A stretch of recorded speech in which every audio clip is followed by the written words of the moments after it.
Aladdin and the Efrite. As Aladdin was returning along the pathway among the trees, laden with the precious jewels, fear assailed him lest his uncle would be angry at his delay, for it was borne in upon him that no great delight can come to a mortal without his having to suffer for it. Whereupon he hastened his footsteps, and passing through the fourfold chamber without touching the golden jars, for the fear of that was still upon him, he arrived quickly at the foot of the stairway of 12 steps. Heavily weighted as he was with the jewels and the lamp, he proceeded to mount the stairs at a run. But the jewels grew heavier, and the lamp weighed upon his bosom, so that he was exhausted by the time he was halfway up. Kneeling on the 7th step, he looked up and saw the dervish urging him on, with the greatest impatience.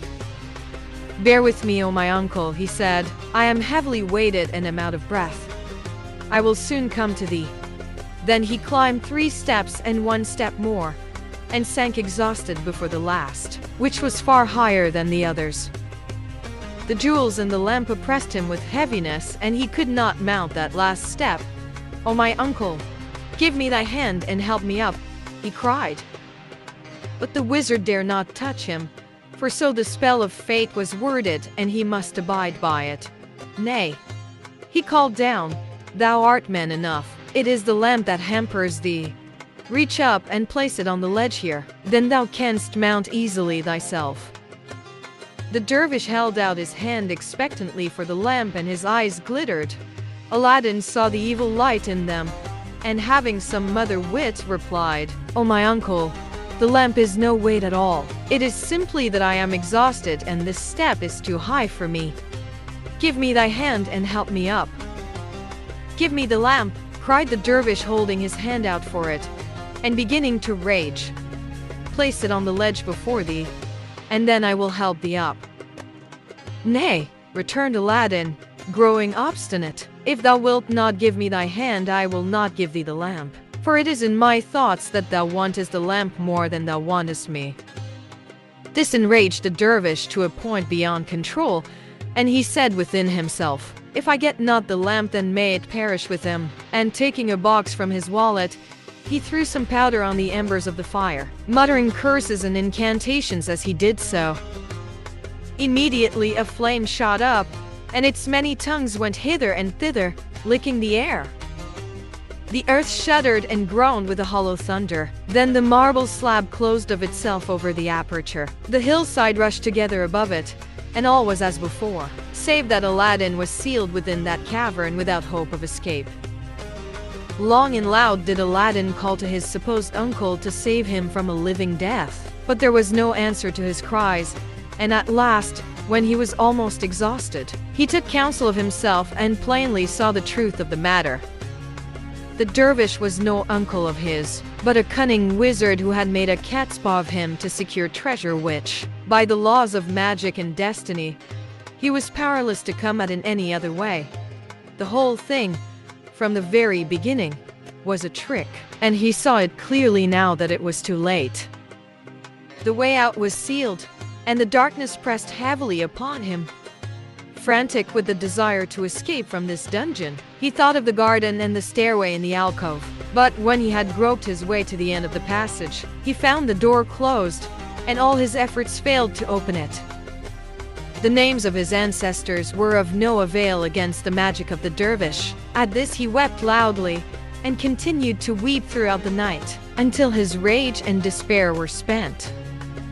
At last he sank down exhausted, on the lowest step of the stairway by which he had first ascended, and feeling himself utterly abandoned by man, he raised his hands to God, praying for deliverance from his calamity.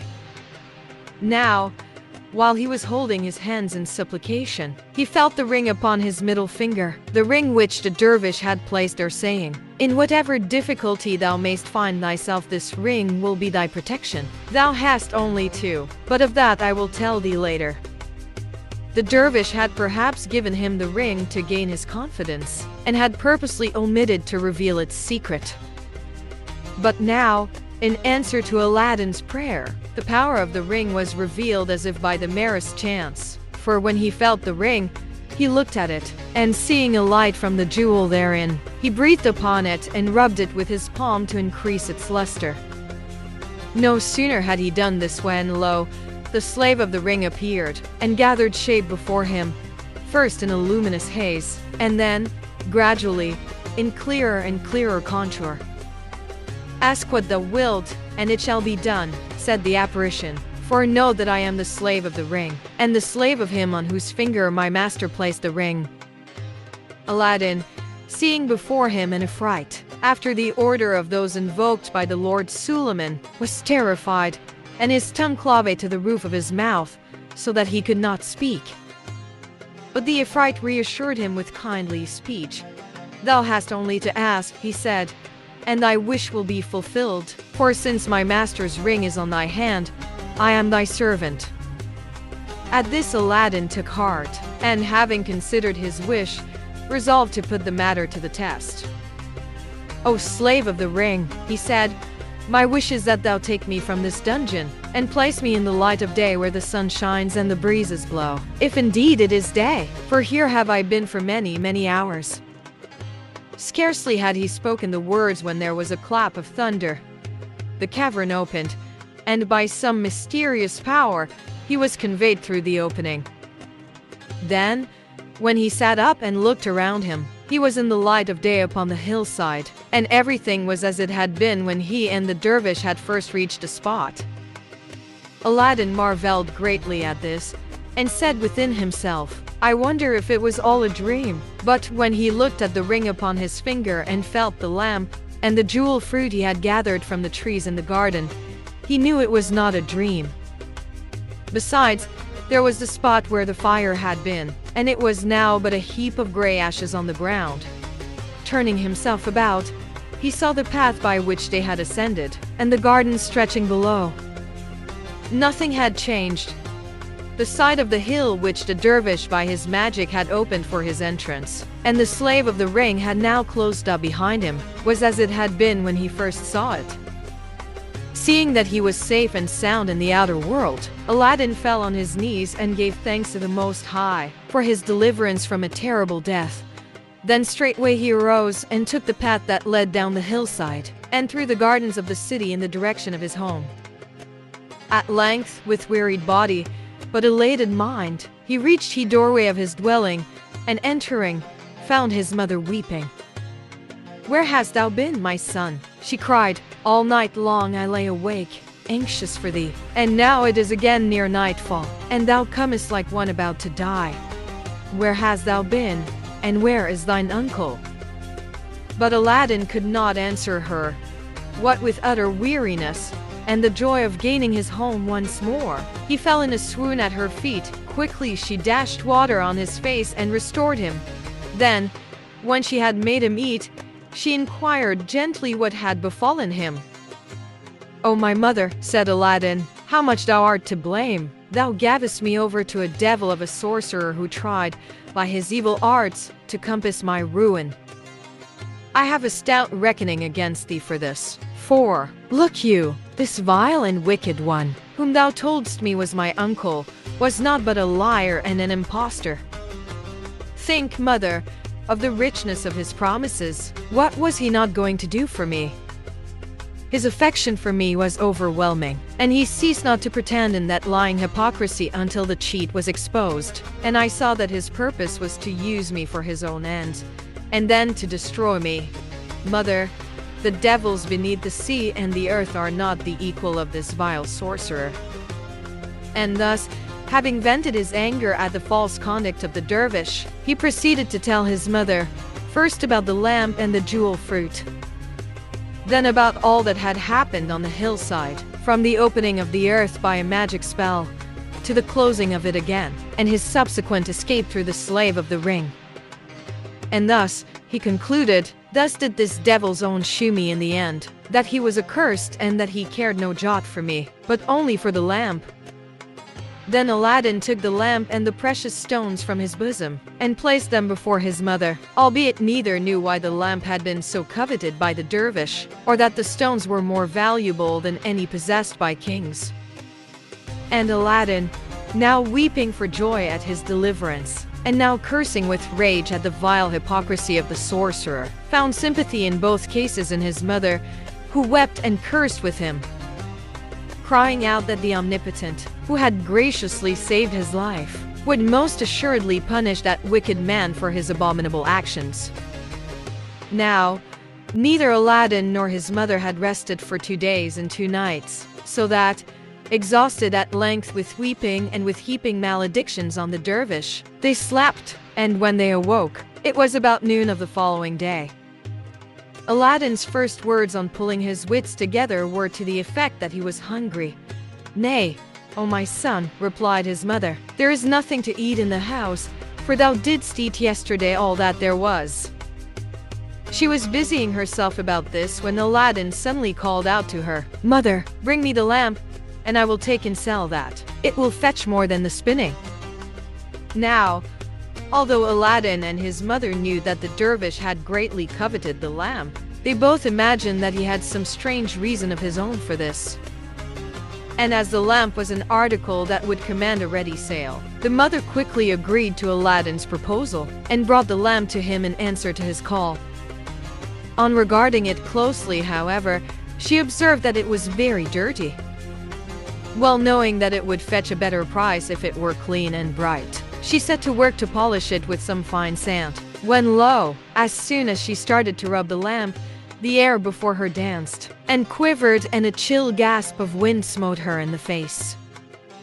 Then, looking up, she saw, towering above her, a being monstrous and terrible, with a fierce face in which gleamed fiery eyes beneath frowning brows. She gazed at this apparition in fear and astonishment, for she knew it was surely a powerful Efrite such as were under the power of the Lord Suleiman. Then the being spoke, "Thou hast invoked me. What is thy wish?" But she only gazed at him, dumb with terror. Again the awful being spoke, "Thou hast summoned me, for I am the slave of the lamp which is in thy hand. What is thy desire?" At this the poor woman could no longer endure her fear, and with a cry, she fell in a swoon. Aladdin had heard the Efrite's words and had hastened to his mother's side. He had already seen the power of the slave of the ring, and he guessed that now the slave of the lamp had appeared, and was ready to do the bidding of the one who held the lamp. So he quickly took it from his mother's hand, and standing before the Efrite, plucked up courage and said, "I desire food, O slave of the lamp, the finest food that ever was set before a king." No sooner had he spoken than the Efrite vanished, but only to reappear immediately, bearing a rich tray of solid silver, on which were 12 golden dishes with fruits and meats of various kinds. There were also flagons of wine and silver goblets. As Aladdin stared in amazement at this magnificent repast, the Efrite set the tray down before him and vanished in a flash. Then Aladdin turned to his mother and dashed cold water on her face, and held perfumes to her nostrils until she regained consciousness and sat up. And when she beheld the sumptuous repast set out upon the golden dishes, she was greatly astonished, and imagined that the Sultan had sent it from his palace. But Aladdin, who was very hungry, fell to eating heartily, and while persuading his mother to eat, he would tell her nothing. It was not until they had satisfied their hunger, and placed the remainder aside for the morrow, that Aladdin informed her what had happened. Then she questioned him, saying, "O my son, was not this the same Efrite that appeared to thee when thou wast in the cavern?" "Nay," he answered, "that was the slave of the ring. This was the slave of the lamp." "At all events," said she, "it was a terrible monster that nearly caused my death through fear. Promise me, O my son, that thou wilt have not further to do with the ring and the lamp. Cast them from thee, for the holy prophet hath told us to have no traffic with devils." "Nay, nay, O my mother," protested Aladdin, "it were wiser to keep them, for did not the slave of the ring deliver me from death? And has not the slave of the lamp brought us delicious food when we were hungry?" "That may be so," replied his mother, "but hear my words, my son. No good thing can come of these dealings with accursed spirits, and it were better for thee to have died in the cavern than to invoke their aid." And thus she pleaded with him to cast away the ring and the lamp, for she was sore afraid of the power of the evil one. But Aladdin would not undertake to do this, although, in respect for her wishes, he agreed to conceal the objects so that she might never need to look upon them. He also agreed to invoke neither of the Efrites again, unless it were a case of dire necessity. And with this his mother had to rest content.